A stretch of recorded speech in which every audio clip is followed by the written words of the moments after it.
warm welcome to Agric Economy on ARCN Television, Mabushi, Abuja, Nigeria. I am Khadija Oluwatoyin Amin. This week on the program, we shall be taking a look at the economic implications of inflation on food items on Nigerians' food sustainability drive. We know that the federal government has said so much on ways they want to ensure that food sustainability is brought to normal, ensure that every household is able to get a good, not just food, but good food for the body. And looking at the inflation of happening now in Nigeria, we have issues with demand and supply, we have issues with pricing, and so many issues cutting across food production.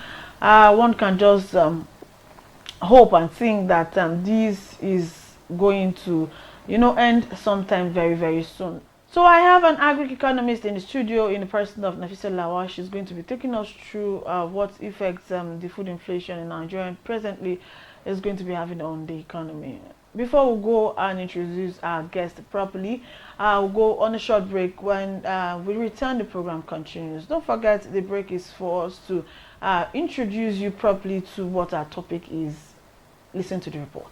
Food inflation in Nigeria is caused by the acute shortages in the supply of food compared with the demand of the same items. Exploring the reasons behind this supply shortage, let's acknowledge that this situation is ironic for a country like Nigeria. On the economic dimension, our food system is considered sustainable if the activities conducted by each food system actor or support service provider are commercially or fiscally viable. According to experts, the driver of inflation in Nigeria has been attributed to devaluation of the naira. Devaluation of the naira leads to higher import costs that ripple through the economy and affect production costs and other supply chain dynamics. This has resulted in elevated costs of machinery, fertilizers, and other inputs for farmers, which can result in higher food prices. To address this, the central bank raised a benchmark interest rate aiming to reduce inflation by tightening the money supply. Higher interest rates increase the cost of credit, discouraging borrowing and spending. Savings and investing in government securities become more appealing as higher returns are offered. To ease inflation, the Federal Reserve works to reduce the amount of money in the economy by raising the federal funds rate, which is the interest rate at which commercial banks lend to each other overnight.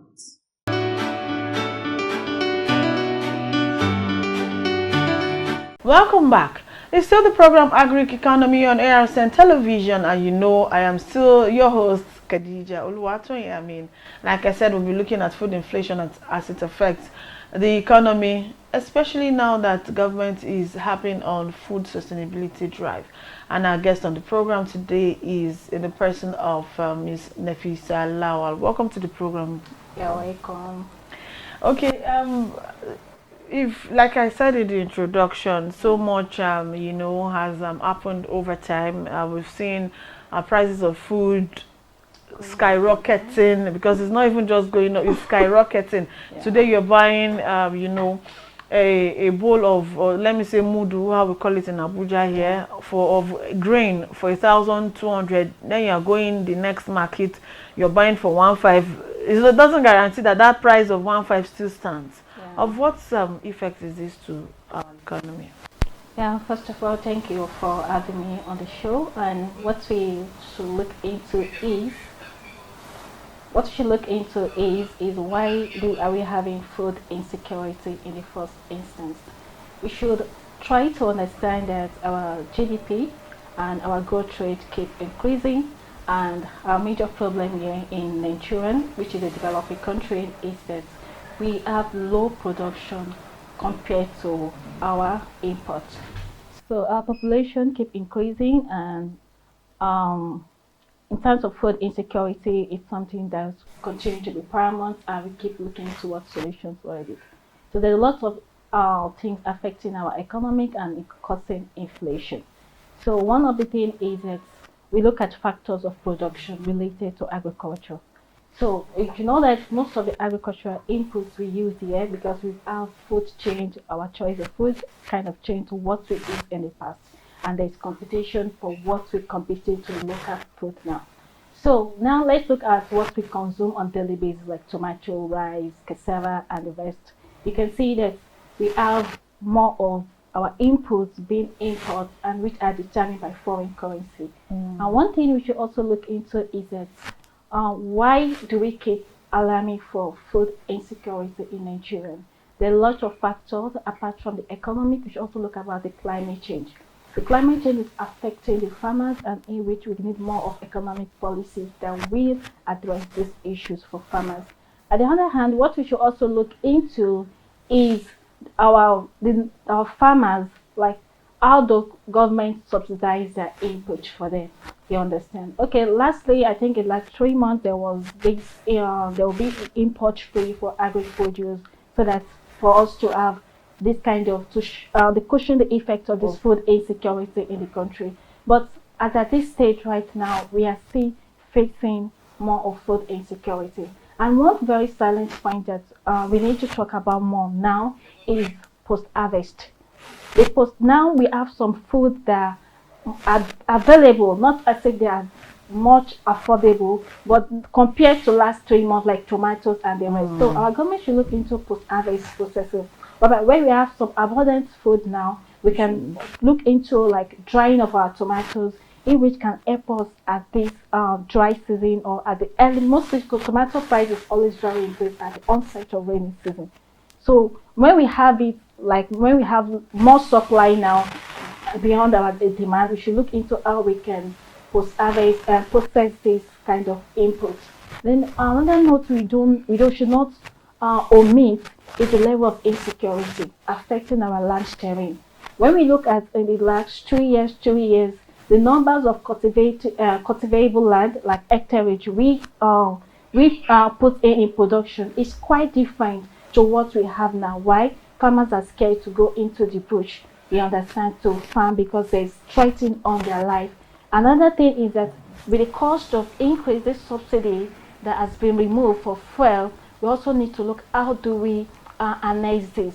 Okay, quickly before you begin to continue, I was coming to the transportation angle, that how do we merge both the issue of security and that of transportation as it affects presently the prices of food items. Quickly, we'll go on a short break. When we return, the program continues. Stay tuned.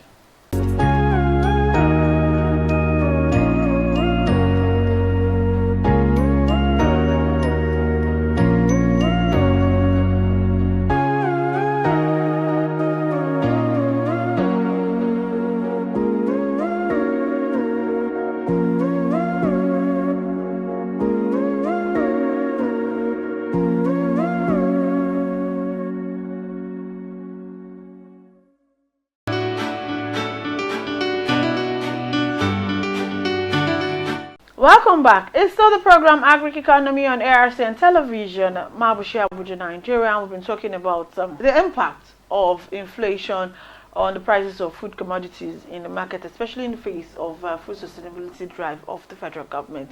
So much has been said about by our guests in regards to factors mitigating why we have, these prices and what should be done. Moving forward, you talked about security, that there is need for stakeholders to look at security, architecture, Transportation. Yeah. So in this aspect, what do you think can be done? Yeah, in terms of first look at insecurity. So we are looking for, like, by each state we have our hectareage where farmers cultivate land. So if we can have much security intervention in those places, that farmers have this kind of confidence to go to put in their input and expect an harvest very soon. So there will be that much confidence. Another thing about is transportation.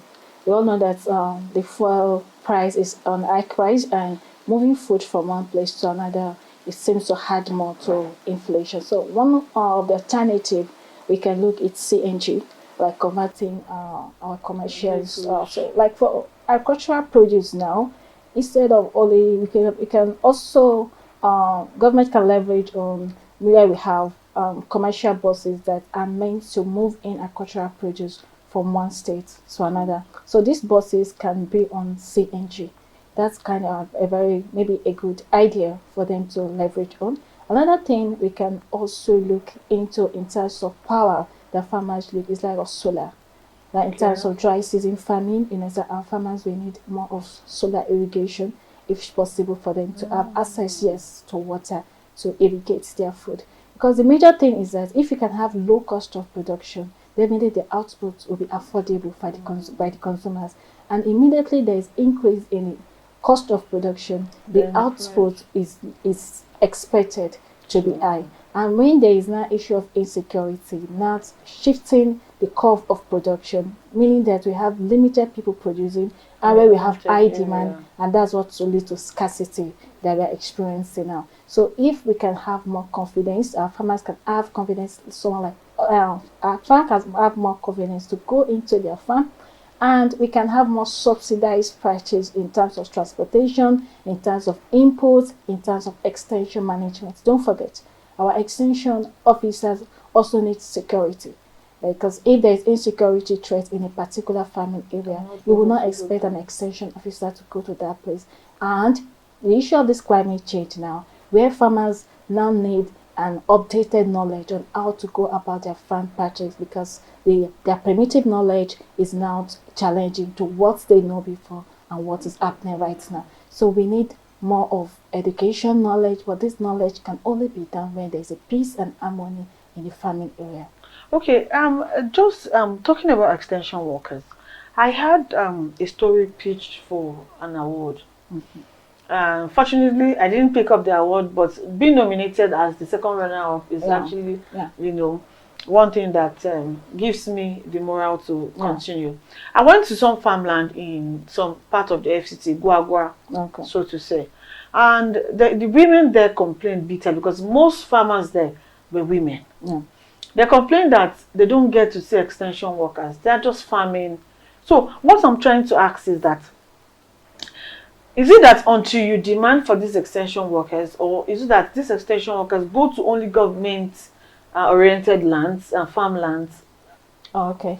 So like based on my experience, I've worked in an extension companies, you understand. So what normally happens is that to be realistic with you, the at extension workers we have, the ratio we have compared to farmer is quite low, and that is why we are bringing in this kind of hybrid extension into so that those that can have opportunity to read and write can teach the farmers. So that's what bring about this TOT, training of trainers. Now going back to your questions, where farmers are finding difficult to see extension workers. Number one is first look at the level of insecurity in that area, then first look at the hospitality of that area, how habitable it is for extension workers to come in. You understand? It's extension workers are always willing to go into areas to teach farmers, because they come in with innovation of like seed, inputs, and it's their own pride to see the results, you understand, of these things. But sometimes even when you go and meet farmers with this input, sometimes they could not afford it.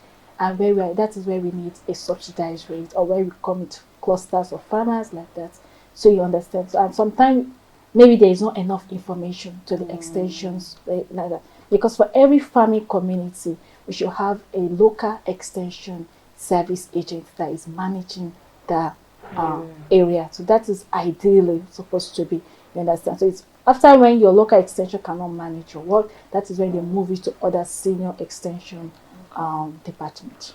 Okay, looking at you talked about aside in looking at the present situation of Nigeria today, where do we go from here?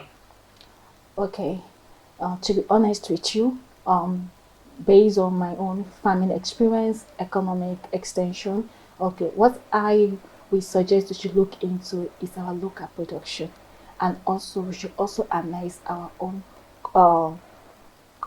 cultural food. You understand? We have some food that when we grow them, they don't need much of inputs like fertilizers. Like, okay, look at some of our food are going to extinction currently, like cocoyam, like water yam. You understand? So this kind of food, when we produce them in a sustainable manner, you understand, we can export and also consume them here. So that when we are welcoming most of this foreign food, like our veggies and like that, okay, we know that we have a balance in foreign Exchange. exchange, you understand? But when we keep consuming, we keep importing seed, we Yes. keep It importing affects the fertilizer. So economy. it keeps devaluating our naira, you understand? And one of the major things that devaluates our naira is food and fuel, you know, payments, you understand? So if we can balance this ratio of the rate we export compared to what we import to, our naira will keep appreciating, our cost of production will keep I think it should be at minimum, you understand, where people can afford. And when there is a good standard of living at the same time, even if food commodities seems to be at high side, there is a good standard of living for people to afford the food. We are not saying food should be cheap, as if farmers are meant to be peasants. Yes, No, we are not meant to be peasants, you understand? But at the same time, whatever we are producing, let it meet the economic standard of living of people that we are producing for. Okay, when we talk inflation, so many people just want to tie it to foreign exchange earnings. Like you said, the exchange of buying some of these veggies. Yeah. We know that most of them are from foreign, countries, and then we bring it here and the rest of it. Do you think that there is need for okay, let me bring it as an example. I've been to areas in Nigeria where they'll tell you that there are certain crops that grow naturally without so much fertilizer. Organic. Yes. Looking at cassava, in some area of Cross River State, they'll tell you that even if they don't really just plant it and just even leave it, forget it, just be weeding it. Even in Benue. And in Benin, they'll tell you in yam Benin is too, very good. In Benin, it's the same thing. Yeah. Can we now domesticate this and say, okay, we're having these states to naturally just, of course, we'll have other produce that they are coming up with, but since your soil is good for this, do you think there is need for government to just say, okay, let's focus on, now, we talk, I know I've spoken to some expert like you, who say that government cannot force them to, plant whatever it is, you have. But now we're talking about public-private partnership. Government, you don't want government to, say I have a farmland and then now how do we marry these two? Yeah, okay. I think this is one of the things I've always emphasized on is specific solution to our own adaptability. You understand? Because when we go to UN COP and the rest of what is the solution towards this climate change and sustainability, I'm always coming. We need to narrow down and look at how can we collectively bring knowledge to switch our own challenges. You understand? We have the local knowledge of what is happening. So we have some areas like they have a good vegetative land, like Benue. You understand, like this Benin, like some part that they can grow this kind of tuber crops that appreciate with less fertilization, and we also have a research institute that also does some improved breeds that can challenge what that can face challenge of what they want, whatever they want to go through on the farm.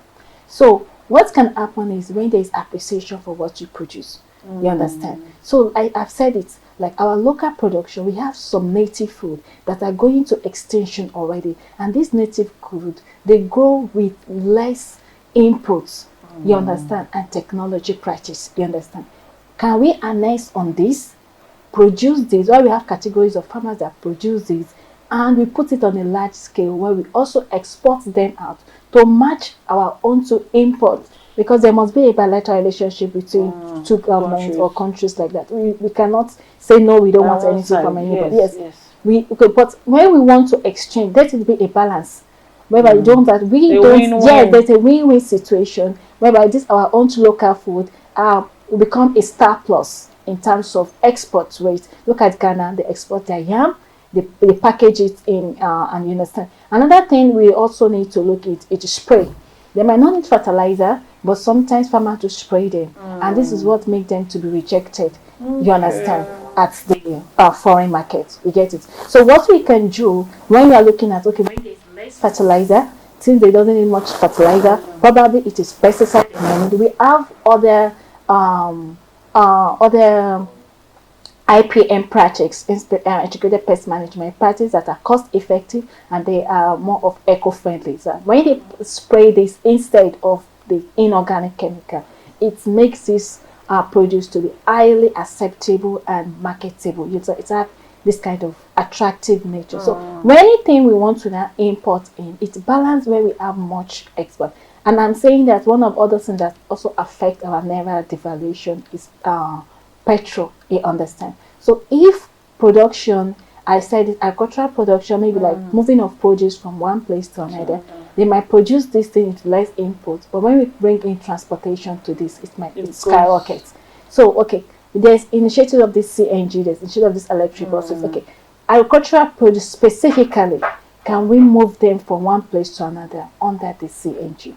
And there should be price control that monitor this, so that we can have. So you know that if you're carrying this specific tons, yes, you are collecting the specific amount, and not that Mr. A will come and tell you this is 10,000, Mr. B will say no 70,000. If you are not going, just leave it. Yes. So if you can, so there is like it's something that when the government is ready to work, the people are ready to accept the innovation. You understand? So it's a win-win situation for all of us. So when I talk to all these foreign food, like, okay, later, because they're not even mostly imported like that. What we import most are the imports, like seeds, like fertilizers, because they need like cultivation structure, like greenhouses, protected cultivation. These are multi-millions projects.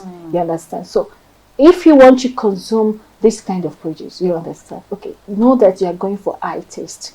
You understand? But when we want to talk about what affects everybody, then it's the rural farmers, it's the small holders farmers that produce what you eat in the common markets. So when we are thinking about this innovation, we look into them. You understand? They are the end users of the ideas. Okay, quickly, you know, before we wrap up the program, what's your, you know, what's your advice? Because we know these days, farmers are also traders. They farm and then in the long run still carry their produce to the markets. What we discovered is that we have a program where we do, you know, we call it market flow. You go to the markets this week, this person sells this commodity for 1,400 naira, and then next week you go again, like, let me hear the survey, market survey, and it tells you, no, it's 1,600. Ah, madam, why? You have an old stock. So I don't know what I'll meet when I go to the market again. Yeah, it's always like that because, so, okay, can I comment? Okay, the reason is that it's not only even for agricultural produce, it's majorly for because we don't have much price control of our.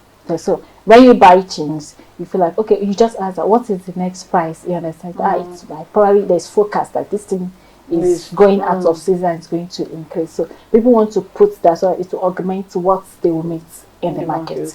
So that's we need a more of price control. They have more organized market structure that does that. You understand? And sometimes there are also some other platform.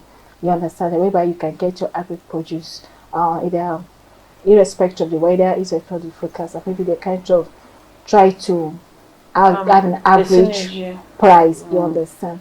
But the major thing we should look into is, in as much we are looking into cost of production of our food produce, you understand, like input, seed, fertilizer, all these kind of things we are looking into. We should also look into post-harvest management, which is very important. We always have a time, like by December, January, we have appetite of food, not as if it's much abundant because of the inflation we're having right now. You understand? We not have the tomato, the common price, no matter if it's 2 years ago, like before. You understand? But we should look into post-harvest, how we address it, manage it, so they can have it in the off season. You understand? It's very important we look into that.